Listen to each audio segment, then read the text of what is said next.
It's an Easter a Fort Worth family will never forget. A pink memorial sits in the front yard honoring 14-year-old Natavia Lewis. I spoke with family members today, and they tell me that day was completely normal until it wasn't.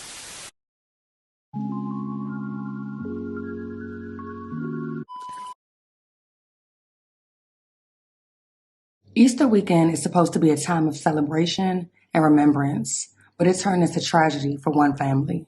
On April 7th, just 2 days before Easter, the Fort Worth Police Department responded to a shooting call at a home on Daniel Street in South Fort Worth. Upon arrival, they would find an unresponsive girl suffering from a gunshot wound. It happened Friday night in the 2100 block of Daniel Street. The victim was identified as 14-year-old Natavia Lewis, who was taken to a local hospital where she would sadly succumb to her injuries after suffering from a gunshot wound to the head. A look into the case revealed that Natavia and her 21-year-old sister were spending time together at a family home when the two located a handgun inside of a closet. According to her older sister, she was unaware that the gun was loaded. Family members said another adult family member witnessed the shooting and tried to save Natavia. However, it was too late. It wasn't clear exactly who the gun belonged to and why it was left unlocked. Homicide detectives are investigating the shooting and interviewed Natavia's family members. A pink memorial to honor and remember Natavia was set up in the front yard of her home. This type of incident is not the first to occur in the area, as just days earlier, a 2-year-old toddler in Arlington fatally shot himself after finding a gun in his older brother's room. It is undoubtedly the responsibility of the gun owner to store their firearm properly and safely, prompting the state of Texas to kick off a safe gun storage campaign to spread awareness.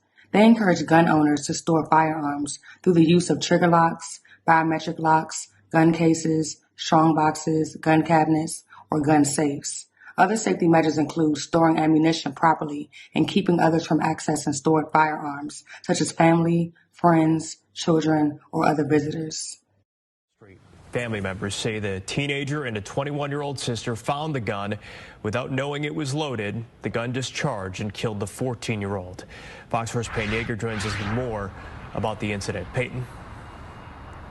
Blake and I spoke with family members today, and they tell me that day was completely normal until it wasn't. The two sisters were spending time together, and that's when the family tells me the 21-year-old older sister accidentally shot and killed the 14-year-old younger sister.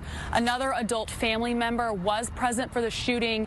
Fort Worth police did interview him. He tells me he tried to save the teen before paramedics arrived.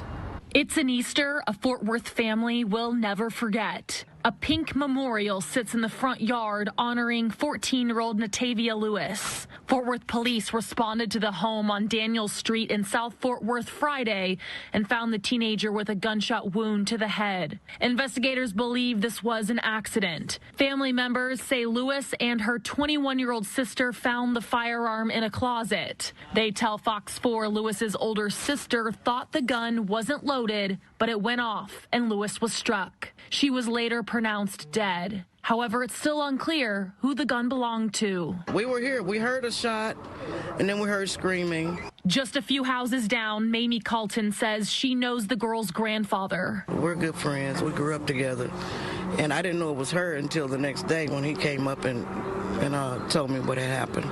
Everything going on nowadays it's got a gun involved in it. Just days ago in Arlington, a 2-year-old fatally shot himself with a gun that he found in his older brother's room. The boy's mother called 911 saying her child was bleeding. The toddler later died at the hospital. Investigators spent last week interviewing both the mother and the older sibling, who was deemed a minor. No charges have since been announced in this case.